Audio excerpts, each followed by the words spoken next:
Fortunately, most visitors to us make their own friends here. They get friendly with someone who has their own tastes or certain memories in common, and so things settle down quite happily. I think most of them forget most of their past life. Some of them, I suppose, said Tommy, are a little, He hesitated for a word.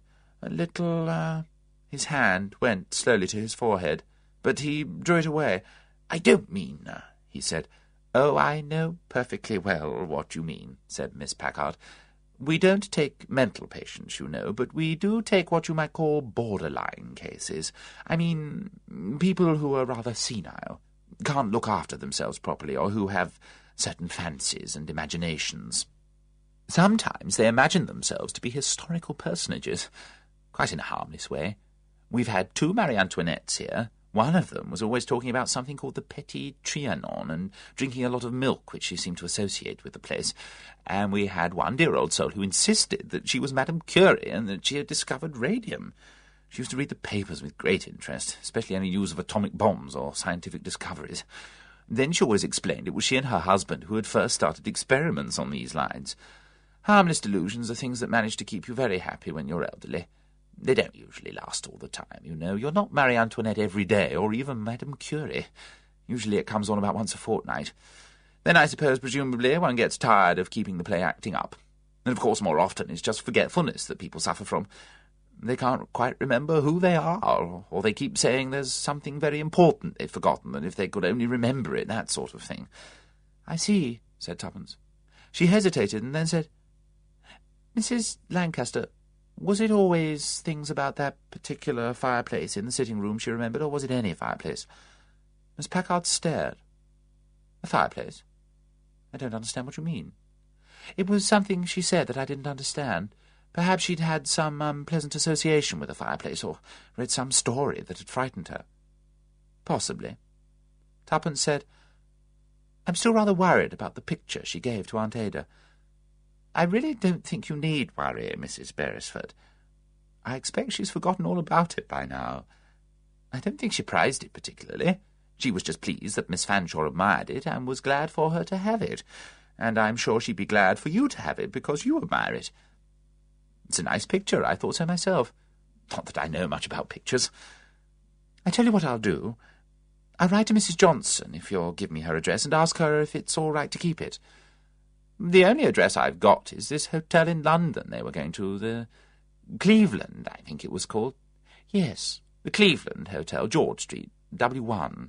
She was taking Mrs. Lancaster there for about 4 or 5 days, and after that I think they were going to stay with some relations in Scotland. I expect the Cleveland Hotel will have a forwarding address. Well, thank you. And how about this first stole of Aunt Ada's?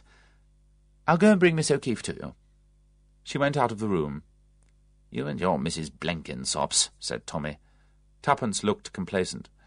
One of my best creations, she said. I'm glad I was able to make use of her. I was just trying to think of a name, and suddenly Mrs. Blenkinsop came into my head. What fun it was, wasn't it? It's a long time ago. No more spies in wartime and counter-espionage for us. Was the pity. It was fun, living in that guest-house, inventing a new personality for myself. I really began to believe I was Mrs. Blenkinsop. You were lucky you got away safely with it, said Tommy, and in my opinion, as I once told you, you overdid it. I did not. I was perfectly in character. Nice woman, rather silly, and far too much taken up with her 3 sons. That's what I mean, said Tommy. 1 son would have been quite enough. 3 sons were too much to burden yourself with. They became quite real to me, said Tuppence. Douglas, Andrew, and... Oh, goodness, I've forgotten the name of the 3rd one now. I know exactly what they looked like, and their characters, and just where they were stationed, and I talked most indiscreetly about the letters I got from them. Well, that's over, said Tommy. There's nothing to find out in this place, so forget about Mrs. Blenkinsop. When I'm dead and buried, and you've suitably mourned me and taken up your residence in a home for the aged, I expect you'll be thinking you are Mrs. Blenkinsop half the time.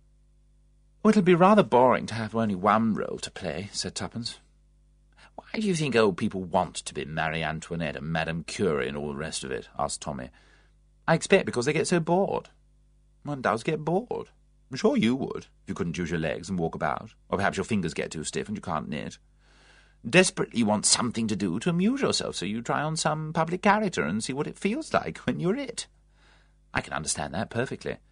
I'm sure you can, said Tommy. God help the home for the aged that you go to. You'll be Cleopatra most of the time, I expect. Oh, I won't be a famous person, said Tuppence. I'll be someone like a kitchen maid at Anne of Cleves Castle, retailing a lot of spicy gossip that I'd heard. The door opened, and Miss Packard appeared, in company with a tall, freckle-faced young woman in nurse's dress and a mop of red hair. This is Miss O'Keefe, Mr. and Mrs. Beresford. They have something to tell you. Excuse me, will you? One of the patients is asking for me. Tuppence duly made the presentation of Aunt Ada's fur stole, and Nurse O'Keefe was enraptured. Oh, it's lovely. It's too good for me, though. You'll be wanting it yourself. No, I don't, really. It's on the big side for me. I'm too small. It's just right for a tall girl like you. Aunt Ada was tall. Ah, she was the grand old lady. She must have been very handsome as a girl. I suppose so, said Tommy doubtfully. She must have been a Tartar to look after, though. Oh, she was that indeed. But she had a grand spirit. Nothing got her down. She was no fool either. You'd be surprised the way she got to know things. Sharp as a needle she was. She had a temper, though. Yes, indeed, but it's the whining kind that gets you down. All complaints and moans. Miss Fanshawe was never dull. Grand story she'd tell you of the old days. Rode a horse once up the staircase of a country house when she was a girl, or so she said. Would that be true now? Well, I wouldn't put it past her, said Tommy. You never know what you can believe here. The tales the old dears come and tell you. Criminals that they've recognised. We must notify the police at once. If not, we're all in danger. Somebody was being poisoned last time we were here, I remember, said Tuppence. Ah, that was only Mrs. Lockett. It happens to her every day. But it's not the police she wants. It's a doctor to be called. She's that crazy about doctors. And somebody, a little woman, calling out for Coco. Oh, that will be Mrs. Moody. Poor soul, she's gone. You mean left here? Gone away? No, it was a thrombosis took her, very sudden. She was one who was very devoted to your aunt. Not that Miss Fanshawe always had time for her, always talking 19 to the dozen as she did. Mrs. Lancaster has left, I hear. Yes, her folk came for her. She didn't want to go, poor thing. What was the story she told me about the fireplace in the sitting-room? Ah, she had lots of stories, that one, about the things that happened to her and the secrets she knew. There was something about a child, a kidnapped child or a murdered child. It's strange it is, the things they think up. It's the TV as often as not that gives them the ideas.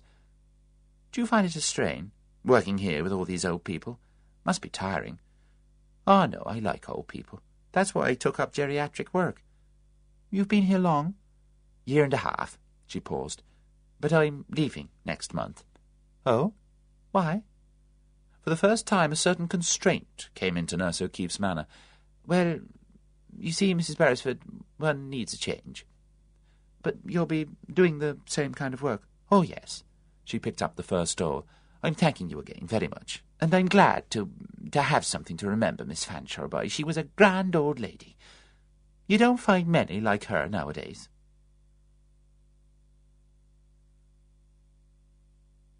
Chapter 5. Disappearance of an Old Lady. Aunt Ada's things arrived in due course. The desk was installed and admired. The little work-table dispossessed the whatnot, which was relegated to a dark corner of the hall, and the picture of the pale pink house by the canal bridge Tuppence hung over the mantelpiece in her bedroom, where she could see it every morning when drinking her early morning tea. Since her conscience still troubled her a little, Tuppence wrote a letter explaining how the picture had come into their possession, but that if Mrs. Lancaster would like it returned, she had only got to let them know. This she dispatched to Mrs. Lancaster, care of Mrs. Johnson, at the Cleveland Hotel, George Street, London, W1. To this there was no reply, but a week later the letter was returned with "Not known at this address" scrawled on it. "How tiresome," said Tuppence. "Perhaps they only stayed for a night or two," suggested Tommy. "You'd think they'd have left a forwarding address." "Did you put 'Please forward' on it?" "Yes, I did. I know. I'll ring them up and ask. They must have put an address in the hotel register." "I'd let it go if I were you," said Tommy. "Why make all this fuss? I expect the old pussy has forgotten all about the picture." "I might as well try." Tuppence sat down at the telephone and was presently connected to the Cleveland Hotel. She rejoined Tommy in his study a few minutes later. "It's rather curious, Tommy. They haven't even been there. No Mrs. Johnson, no Mrs. Lancaster, no rooms booked for them, or any trace of their having stayed there before. I expect Miss Packard got the name of the hotel wrong, wrote it down in a hurry, and then perhaps lost it or remembered it wrong. Things like that often happen, you know. I shouldn't have thought it would at Sunny Ridge. Miss Packard is so efficient always. Perhaps they didn't book beforehand at the hotel and it was full, so they had to go somewhere else. You know what accommodation in London is like. Must you go on fussing?" Tuppence retired. Presently she came back. "I know what I'm going to do. I'll ring up Miss Packard and I'll get the address of the lawyers." "What lawyers?" "Don't you remember? She said something about a firm of solicitors who made all the arrangements because the Johnsons were abroad." Tommy, who was busy over a speech he was drafting for a conference he was shortly to attend, and murmuring under his breath, the proper policy if such a contingency should arise, said, "How do you spell contingency, Tuppence?" "Did you hear what I was saying?" "Yes, very good idea, splendid, excellent. You do that." Tuppence went out, stuck her head in again, and said, "Consistency. Can't be, you've got the wrong word." "What are you writing about?" "The paper I'm reading next to the IUAS, and I do wish you'd let me do it in peace." "Sorry." Tuppence removed herself. Tommy continued to write sentences and then scratched them out. His face was just brightening as the pace of his writing increased, when once more the door opened. "Here it is," said Tuppence. "Partingdale, Harris, Lockeridge and Partingdale, 32 Lincoln Terrace, WC2. Telephone, Holborn, 051-386. The operative member of the firm is Mr. Eccles." She placed a sheet of paper by Tommy's elbow. "Now you take on." "No," said Tommy firmly. "Yes, she's your Aunt Ada." "Where does Aunt Ada come in? Mrs. Lancaster is no aunt of mine." "But it's lawyers," Tuppence insisted. "It's a man's job always to deal with lawyers. They just think women are silly and don't pay attention." "Very sensible point of view," said Tommy. "Oh, Tommy, do help. You go and telephone, and I'll find the dictionary and look how to spell contingency." Tommy gave her a look, but departed. He returned at last and spoke firmly. "This matter is now closed, Tuppence." "You got Mr. Eccles?" "Strictly speaking, I got a Mr. Wills, who is doubtless the dog's body of the firm of Partingford, Lockjaw and Harrison, but he was fully informed and glib. All letters and communications go via the Southern Counties Bank, Hammersmith branch, who will forward all communications. And there, Tuppence, let me tell you, the trail stops. Banks will forward things, but they won't yield any addresses to you or anyone else who asks. They have their code of rules, and they'll stick to them. Their lips are sealed like our more pompous prime ministers." "All right, I'll send a letter, care of the bank." "Do that, and for goodness' sake, leave me alone. I shall never get my speech done." "Thank you, darling," said Tuppence. "I don't know what I'd do without you." She kissed the top of his head. "It's the best butter," said Tommy. End of Disc 1. Disc 2. It was not until the following Thursday evening that Tommy asked suddenly, "By the way, did you ever get any answer to the letter you sent care of the bank to Mrs. Johnson?" "It's nice of you to ask," said Tuppence sarcastically. "No, I didn't." She added meditatively, "I don't think I shall either." "Why not?" "You're not really interested," said Tuppence coldly. "Look here, Tuppence, I know I've been rather preoccupied. It's all this IUAS. It's only once a year, thank goodness.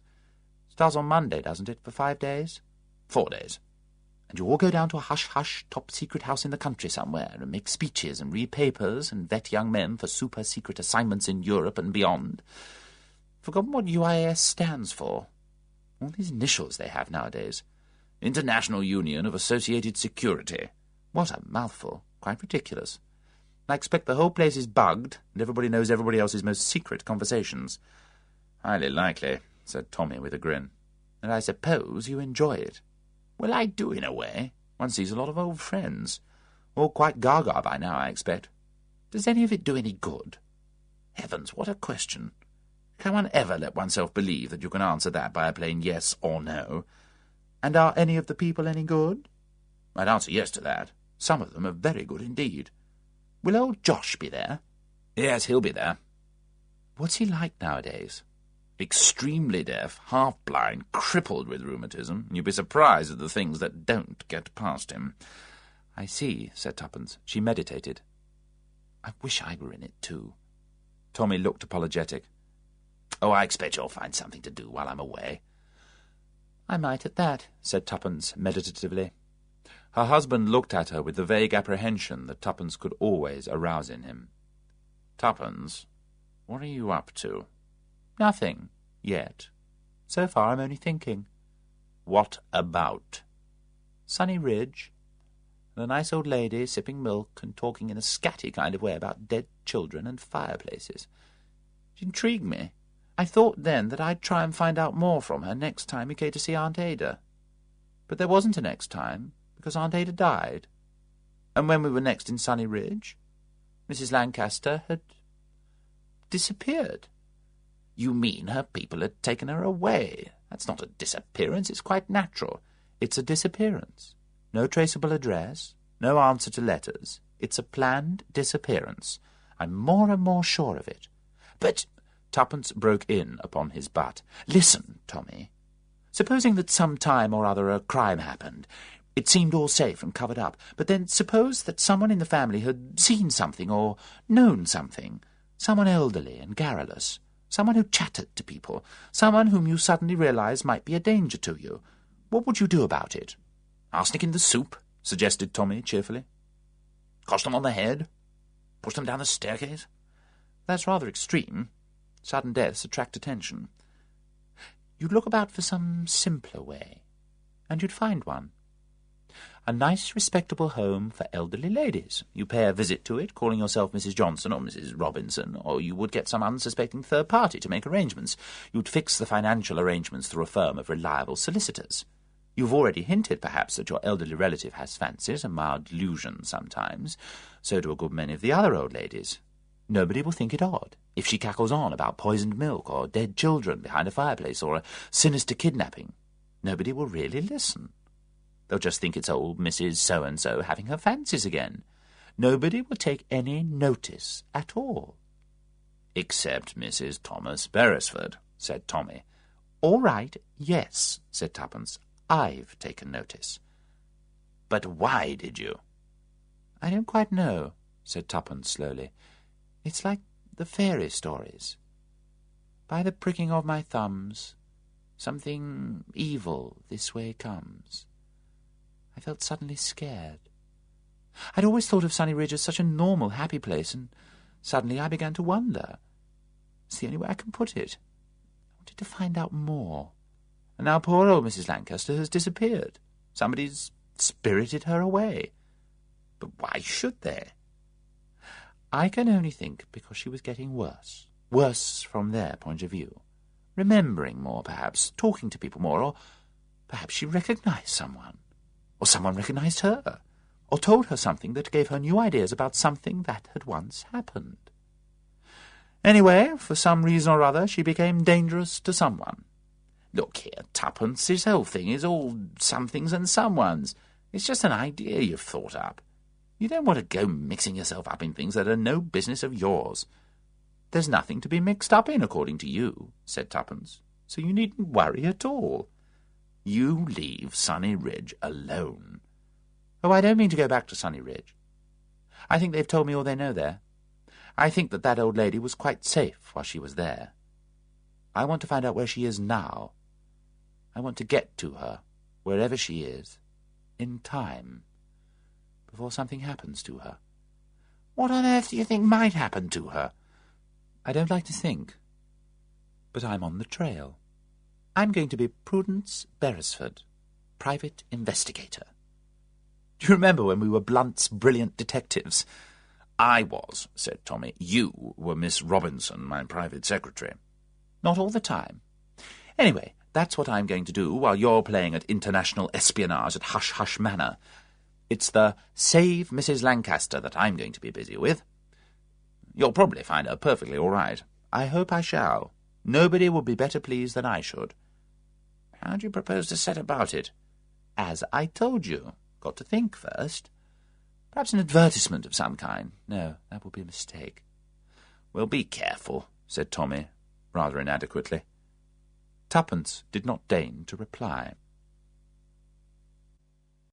On Monday morning, Albert, the domestic mainstay of the Beresfords' life for many long years, ever since he had been roped into anti-criminal activities by them as a carroty-haired lift-boy, deposited the tray of early morning tea on the table between the two beds, pulled back the curtains, announced that it was a fine day, and removed his now portly form from the room.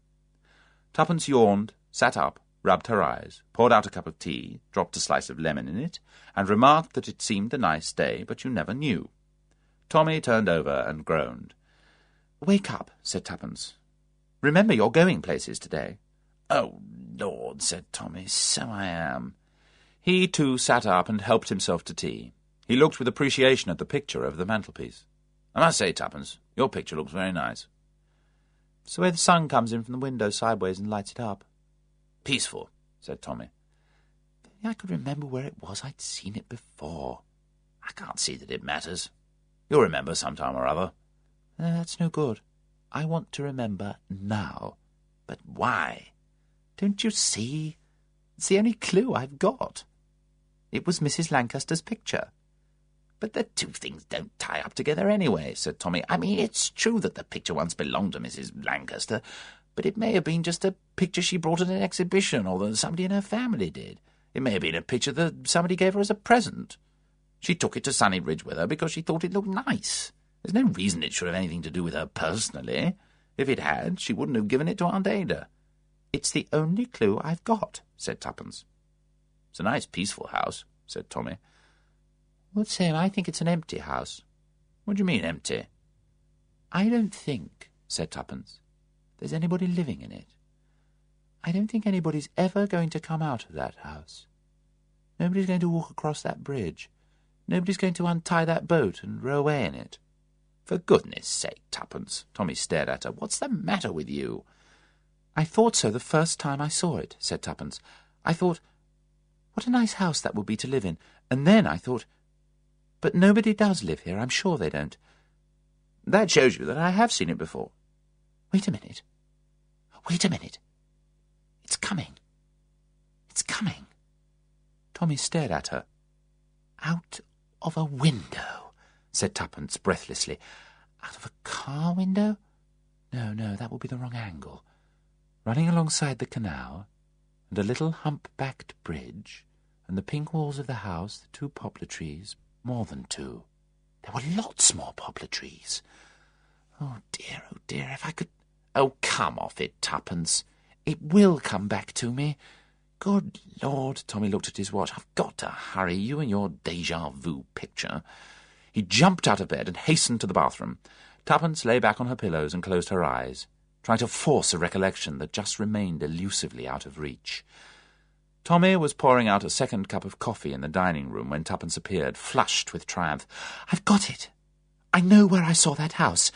It was out of the window of a railway train." "Where? When?" "I don't know. I'll have to think. I remember saying to myself, some day I'll go and look at that house. And I tried to see what the name of the next station was. But you know what railways are nowadays. They've pulled down half the stations, and the next one we went through was all torn down, and grass growing over the platforms, and no name board or anything. Where the hell's my briefcase? Albert?" A frenzied search took place. Tommy came back to say a breathless goodbye. Tuppence was sitting looking meditatively at a fried egg. "Goodbye," said Tommy, "and for God's sake, Tuppence, don't go poking into something that's none of your business." "I think," said Tuppence, meditatively, "that what I shall really do is to take a few railway journeys." Tommy looked slightly relieved. "Yes," he said encouragingly, "you try that. Buy yourself a season ticket. There's some scheme where you can travel 1,000 miles all over the British Isles for a very reasonable fixed sum. That ought to suit you down to the ground, Tuppence. You travel by all the trains you can think of in all the likely parts. That ought to keep you happy until I come home again. Give my love to Josh." "I will," he added, looking at his wife in a worried manner. "I wish you were coming with me. Don't do anything stupid, will you?" "Of course not," said Tuppence.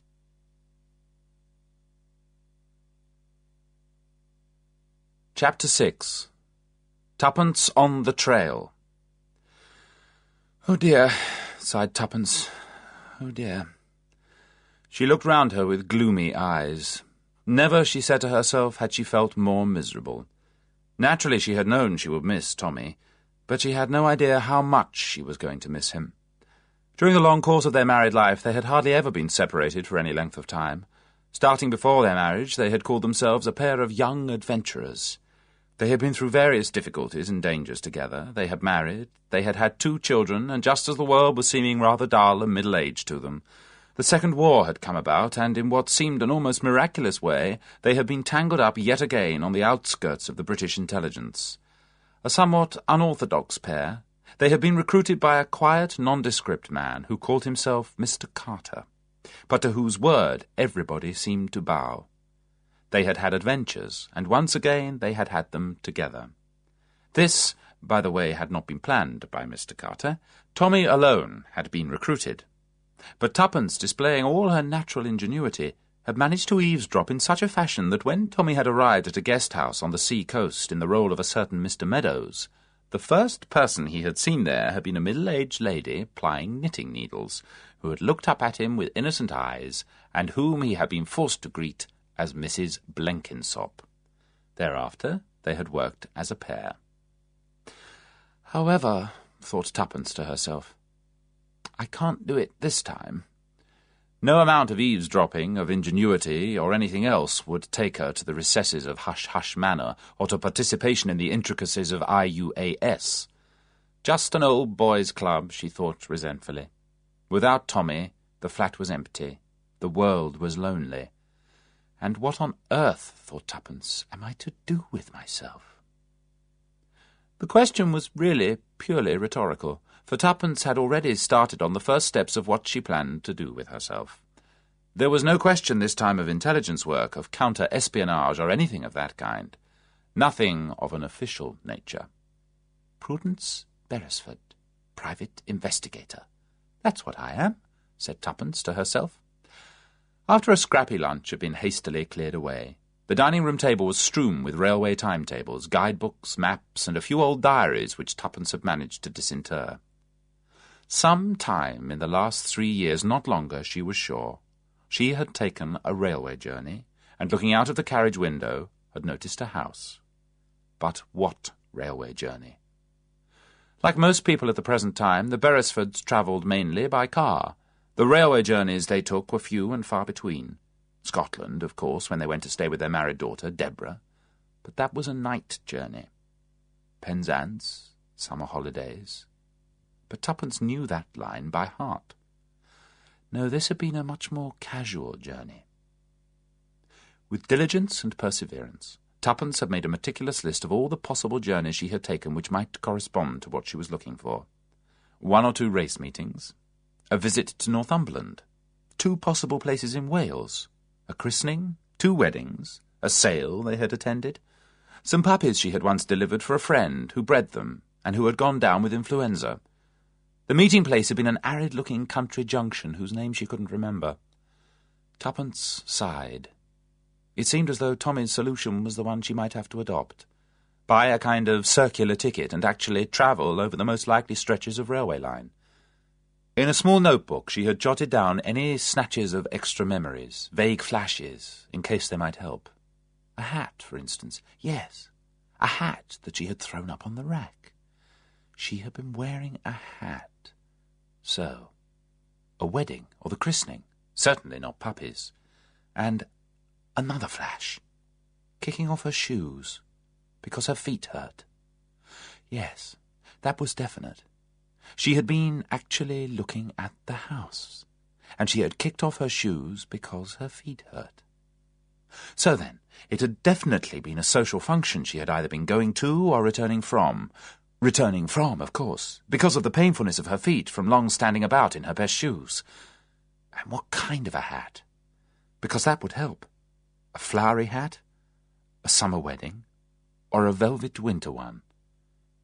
Tuppence was busy jotting down details from the railway timetables of different lines when Albert came in to ask what she wanted for supper, and what she wanted ordered in from the butcher and the grocer.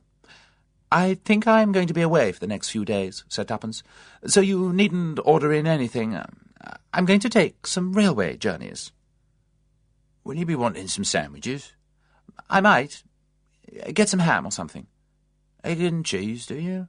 Or there's a tin of pâté in the larder. It's been a long while time it was eaten. It was a somewhat sinister recommendation, but Tuppence said, "All right, that'll do. Want letters forwarded?" "I don't even know where I'm going yet," said Tuppence. "I see," said Albert. The comfortable thing about Albert was that he always accepted everything. Nothing ever had to be explained to him. He went away, and Tuppence settled down to her planning. What she wanted was a social engagement involving a hat and party shoes. Unfortunately, the ones she had listed involved different railway lines, one wedding on the Southern Railway, the other in East Anglia, the christening north of Bedford. If she could remember a little more about the scenery. She had been sitting on the right-hand side of the train. What had she been looking at before the canal? Woods, trees, farmland, a distant village? Straining her brain, she looked up with a frown. Albert had come back. How far she was at that moment from knowing that Albert, standing there waiting for attention, was neither more nor less than an answer to prayer. "Well, what is it now, Albert? If it's that you're going to be away all day tomorrow, and the day after as well, probably, would it be all right for me to have the day off?" "Yes, of course. It's Elizabeth. Come out in spots, she has. Milly thinks it's measles." "Oh, dear." Milly was Albert's wife, and Elizabeth was the youngest of his children. "So Milly wants you at home, of course." Albert lived in a small, neat house a street or two away. "It's not that so much. She likes me out of the way when she's got her hands full. She doesn't want me messing things up. But it's the other kids. I could take 'em somewhere out of her way." "Of course. You're all in quarantine, I suppose." "Ah, well, best for 'em all to get it and get it over. Charlie's had it, and so has Jean. Anyway, that'll be all right." Tuppence assured him that it would be all right. Something was stirring in the depths of her subconscious. A happy anticipation. A recognition. Measles. Yes, measles. Something to do with measles. But why should the house by the canal have anything to do with measles? Of course. Anthea. Anthea was Tuppence's goddaughter, and Anthea's daughter Jane was at school, her first term, and it was prize-giving, and Anthea had rung up. Her two younger children had come out in a measles rash, and she had nobody in the house to help, and Jane would be terribly disappointed if nobody came. Could Tuppence, possibly? And Tuppence had said, of course. She wasn't doing anything particular. She'd go down to the school and take Jane out and give her lunch, and then go back to the sports and all the rest of it. There was a special school train. Everything came back into her mind with astonishing clarity. Even the dress she'd worn. A summer print of cornflowers. She had seen the house on the return journey. Going down there, she had been absorbed in a magazine she had bought, but coming back she had had nothing to read, and she had looked out of the window until, exhausted by the activities of the day and the pressure of her shoes, she had dropped off to sleep. When she had woken up, the train had been running beside a canal. It was partially wooded country, an occasional bridge, sometimes a twisting lane or minor road, a distant farm, no villages. The train began to slow down, for no reason, it would seem, except that a signal must be against it. It drew jerkily to a halt by a bridge, a little hump-backed bridge which spanned the canal, a disused canal, presumably. On the other side of the canal, close to the water, was the house. A house that Tuppence thought at once was one of the most attractive houses she had ever seen. A quiet, peaceful house, irradiated by the golden light of the late afternoon sun. There was no human being to be seen, no dogs or livestock. Yet the green shutters were not fastened. The house must be lived in, but now, at this moment, it was empty. I must find out about that house, Tuppence had thought. Some day I must come back here and look at it. It's the kind of house I'd like to live in. With a jerk, the train lurched slowly forwards. I'll look out for the name of the next station, so that I'll know where it is. But there had been no appropriate station. It was the time when things were beginning to happen to railways. Small stations were closed, even pulled down. Grass sprouted on the decayed platforms. For 20 minutes, half an hour, the train ran on, but nothing identifiable was to be seen. Over fields in the far distance, Tuppence once saw the spire of a church. Then had come some factory complex, tall chimneys, a line of prefab houses, then open country again. Tuppence had thought to herself, that house was rather like a dream. Perhaps it was a dream. I don't suppose I'll ever go and look for it. Too difficult. Besides, rather a pity, perhaps. Some day, maybe, I'll come across it by accident. And so she had forgotten all about it, until a picture hanging on a wall had reawakened a veiled memory. And now, thanks to one word uttered unwittingly by Albert, the quest was ended. Or, to speak correctly, a quest was beginning. Tuppence sorted out 3 maps, a guidebook, and various other accessories. Roughly now she knew the area she would have to search. Jane's school she marked with a large cross. The branch railway line, which ran into the main line to London. The time-lapse whilst she had slept. The final area, as planned, covered a considerable mileage. North of Medchester, southeast of Market Basing, which was a small town, but was quite an important railway junction, west, probably, of Shaleborough.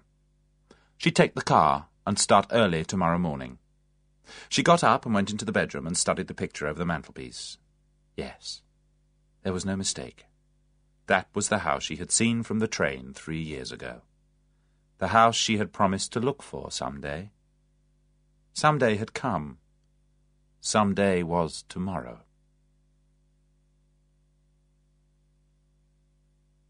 Book 2. The House on the Canal. Chapter 7. The Friendly Witch. Before leaving the next morning, Tuppence took a last careful look at the picture hanging in her room, not so much to fix its details firmly in her mind, but to memorize its position in the landscape. This time she will be seeing it not from the window of a train, but from the road. The angle of approach will be quite different. There might be many hump-backed bridges, many similar disused canals, perhaps other houses looking like this one, but that Tuppence refused to believe. The picture was signed, but the signature of the artist was illegible. All that could be said was that it began with B. Turning away from the picture, Tuppence checked her paraphernalia. An ABC and its attached railway map, a selection of ordnance maps, tentative names of places, Medchester, Westley, Market Basing, Middlesham, Inchwell. Between them they enclosed the triangle that she had decided to examine. With her she took a small overnight bag, since she would have a 3 hours' drive before she even arrived at the area of operations, and after that it meant, she judged, a good deal of slow driving along country roads and lanes looking for likely canals. After stopping in Medchester for coffee and a snack, she pushed on by a second-class road adjacent to a railway line, and leading through wooded country with plenty of streams. As in most of the rural districts of England, signposts were plentiful, bearing names that Tuppence had never heard of, and seldom seeming to lead to the place in question. There seemed to be a certain cunning about this part of the road system of England. The road would twist off from the canal, and when you pressed on, hopefully, to where you thought the canal might have taken itself, you drew a blank. If you had gone in the direction of Great Michelden, the next signpost you came to offered you a choice of 2 roads, one to Pennington Sparrow and the other to Farlingford. You chose Farlingford and managed actually to get to such a place, but almost immediately the next signpost sent you back firmly to Medchester, so that you practically retraced your steps. Actually, Tuppence never did find Great Michelden, and for a long time she was quite unable to find the lost canal.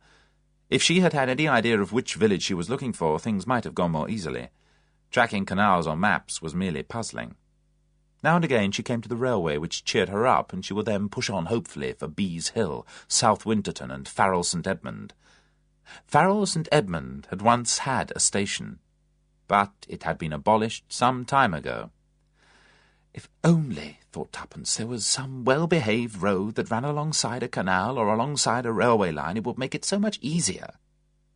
The day wore on, and Tuppence became more and more baffled. Occasionally she came upon a farm adjacent to a canal, but the road having led to the farm insisted on having nothing more to do with the canal and went over a hill and arrived at something called West Penfold, which had a church with a square tower which was no use at all.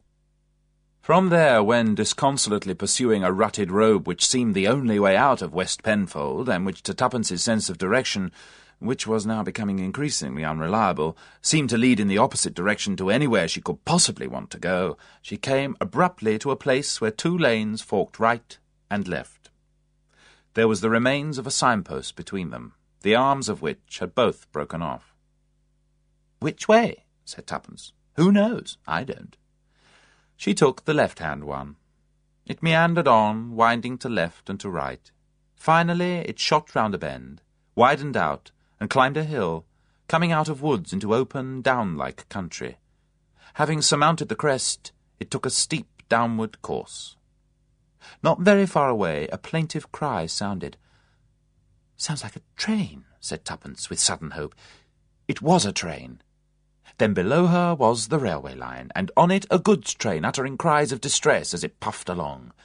And beyond it was the canal, and on the other side of the canal was a house that Tuppence recognised, and leading across the canal was a small, hump-backed, pink-bricked bridge.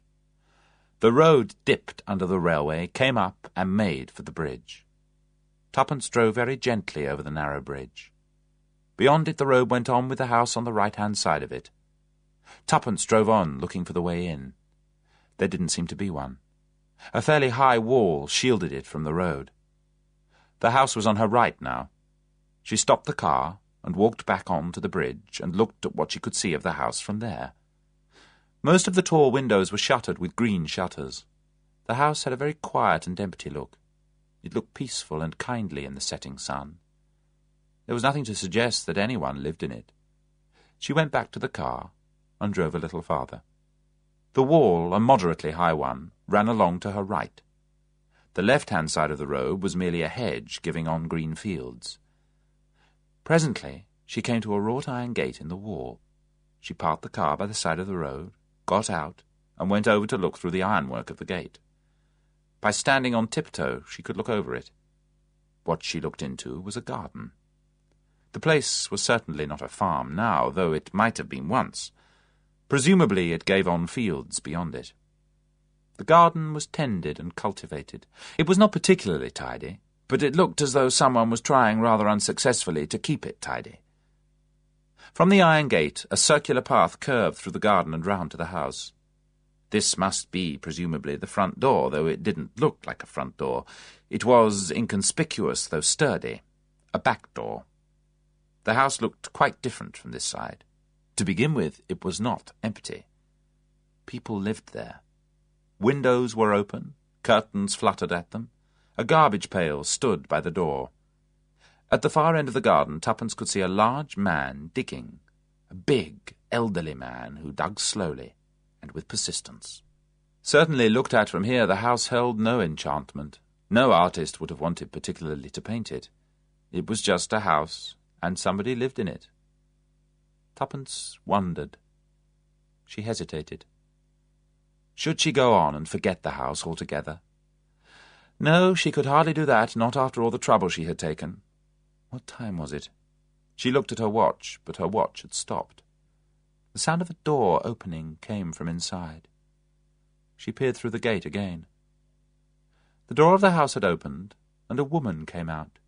She put down a milk bottle and then, straightening up, glanced towards the gate. She saw Tuppence and hesitated for a moment, and then, seeming to make up her mind, she came down the path towards the gate. "Why," said Tuppence to herself, "why, it's a friendly witch." It was a woman of about 50. She had long, straggly hair, which, when caught by the wind, flew out behind her. It reminded Tuppence vaguely of a picture, by Nevinson, of a young witch on a broomstick. That is perhaps why the term witch had come into her mind. But there was nothing young or beautiful about this woman. She was middle-aged, with a lined face, dressed in a rather slipshod way. She had a kind of steeple hat perched on her head, and her nose and her chin came up towards each other. As a description, she could have been sinister, but she did not look sinister. She seemed to have a beaming and boundless goodwill. Yes, thought Tuppence, you're exactly like a witch, but you're a friendly witch. I expect you're what they used to call a white witch. The woman came down in a hesitating manner to the gate and spoke. Her voice was pleasant, with a faint country burr in it of some kind. "Were you looking for anything?" she said. "I'm sorry," said Tuppence. "You must think it very rude of me looking into your garden in this way, but I wondered about this house." "Would you like to come in and look round the garden?" said the friendly witch. Well, thank you, but I don't want to bother you." "Oh, that's no bother. I've nothing to do. Lovely afternoon, isn't it?" "Yes, it is," said Tuppence.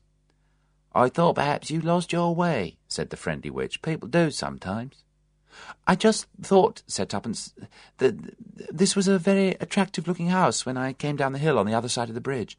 "That's the prettier side," said the woman. "Artists come and sketch it sometimes, or they used to, once."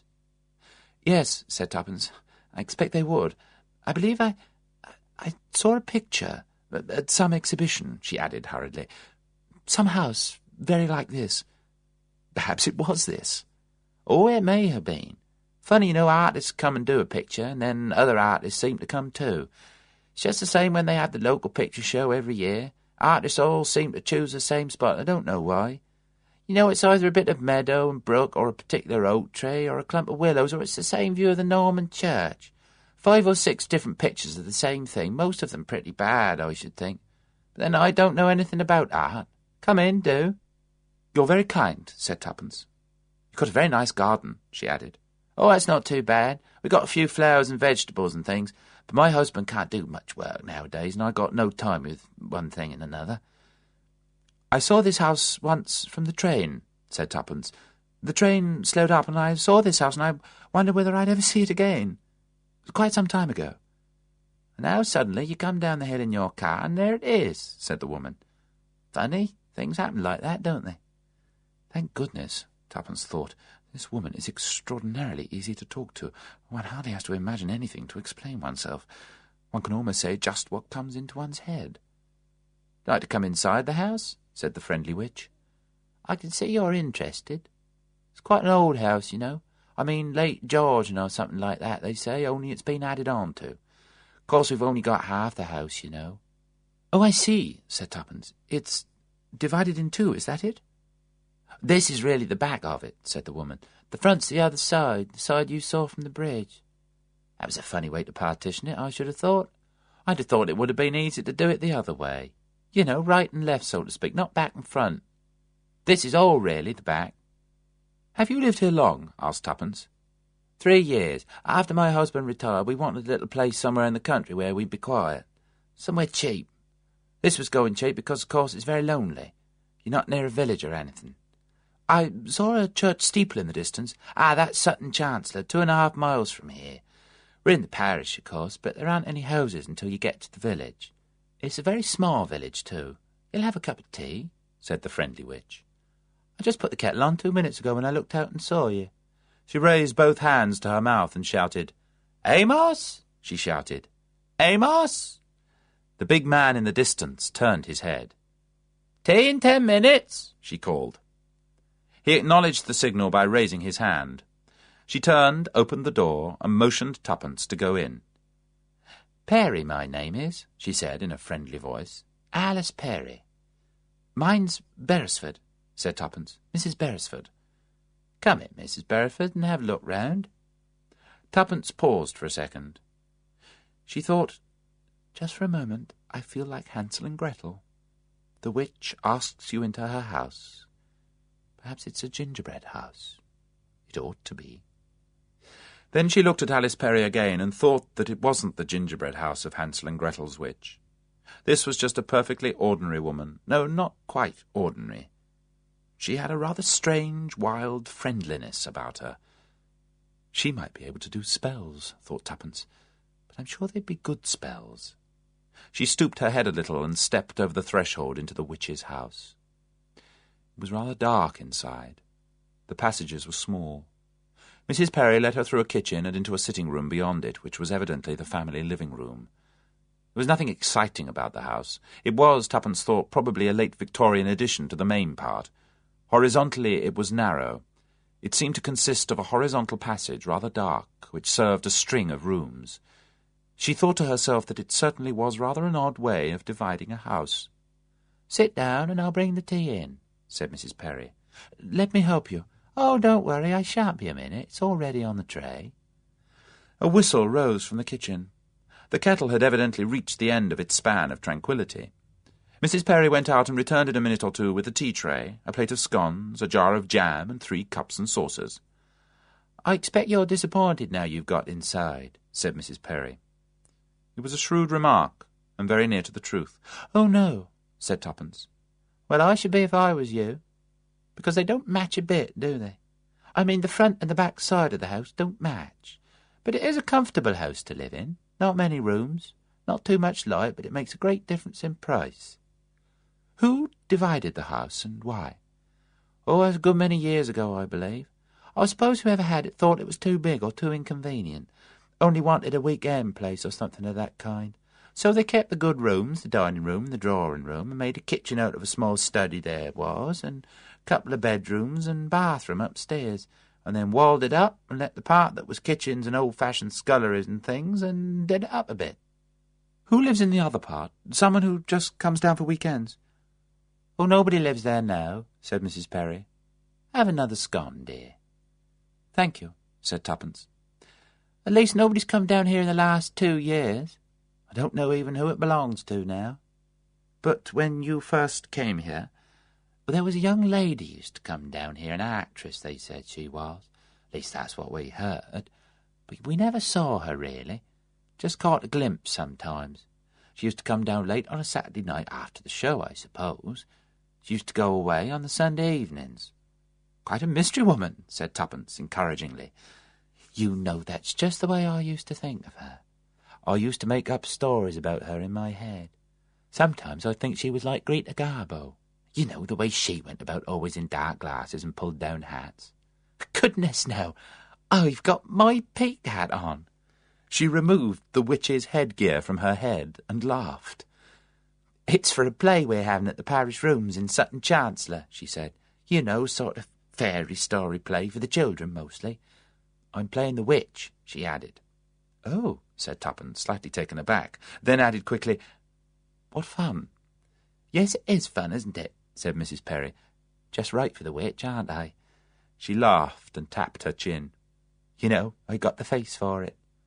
Hope it won't put ideas into people's heads. They'll think I got the evil eye." "I don't think they'd think that of you," said Tuppence. "I'm sure you'd be a beneficent witch." "Well, I'm glad you think so," said Mrs. Perry. "Well, as I was saying, this actress, I can't remember her name now. Miss Marchmont, I think it was, but it might have been something else. You wouldn't believe the things I used to make up about her. Really, I suppose I hardly ever saw her or spoke to her. Sometimes I think she was just terribly shy and neurotic. Reporters had come down after her and things like that, but she never would see them. At other times I used to think, well, you'll say I'm foolish, I used to think quite sinister things about her. You know, that she was afraid of being recognized. Perhaps she wasn't an actress at all.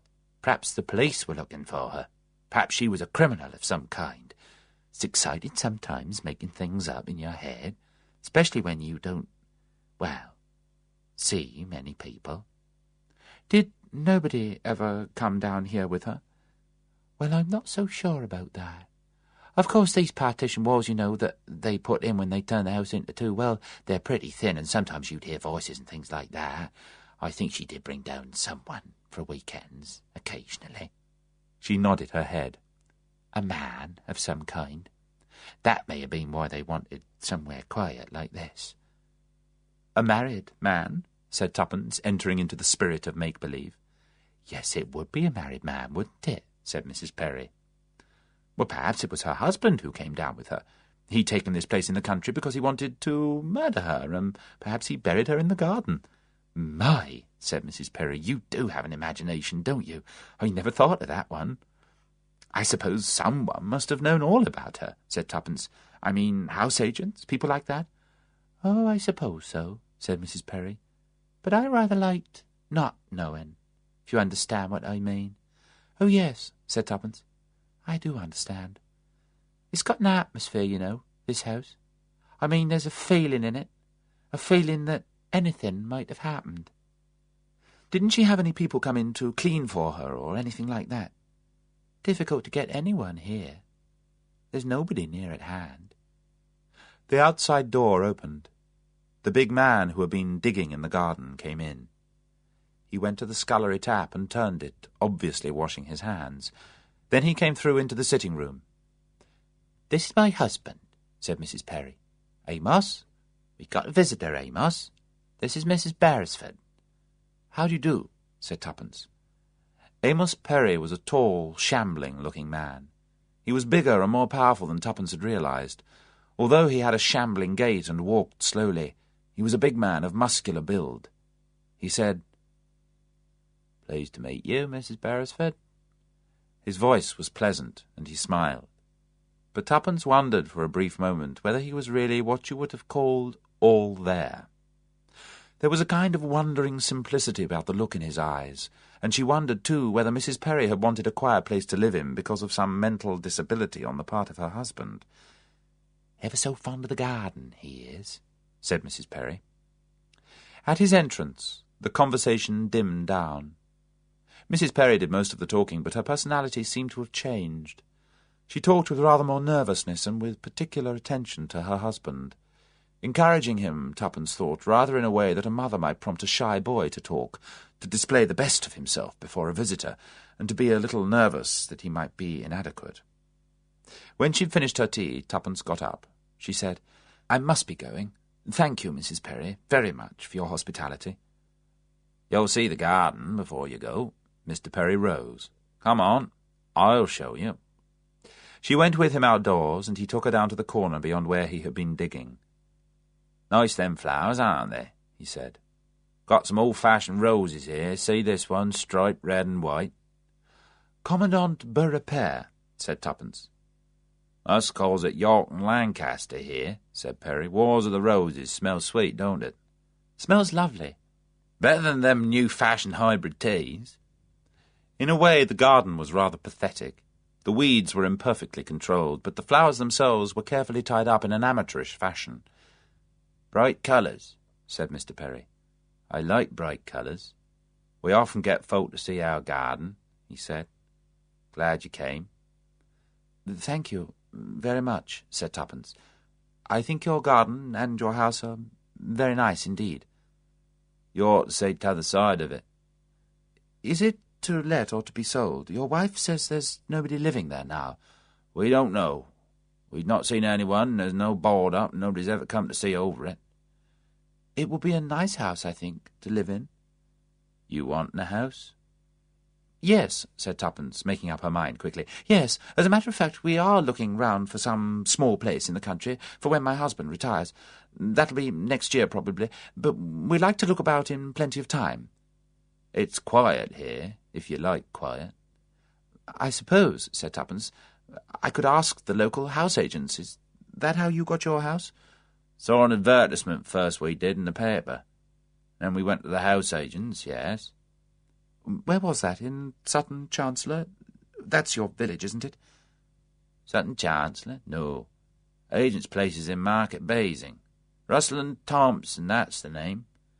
You could go to them and ask." "Yes," said Tuppence, "so I could. How far is Market Basing from here?" "Well, it's 2 miles to Sutton Chancellor, and it's 7 miles to Market Basing from there. There's a proper road from Sutton Chancellor, but it's all lanes hereabouts." "I see," said Tuppence. "Well, good-bye, Mr. Perry, and thank you very much for showing me your garden." "Wait a bit." He stopped, cut off an enormous peony, and taking Tuppence by the lapel of her coat, he inserted this through the buttonhole in it. "There," he said. "There you are. Looks pretty, it does." For a moment, Tuppence felt a sudden feeling of panic. This large, shambling, good-natured man suddenly frightened her. He was looking down at her, smiling rather wildly, almost leering. "Pretty it looks on you," he said again. pretty. Tuppence thought, I'm glad I'm not a young girl. I don't think I'd like him putting a flower on me then. She said good-bye again and hurried away. The house door was open and Tuppence went in to say good-bye to Mrs. Perry. Mrs. Perry was in the kitchen, washing up the tea things, and Tuppence almost automatically pulled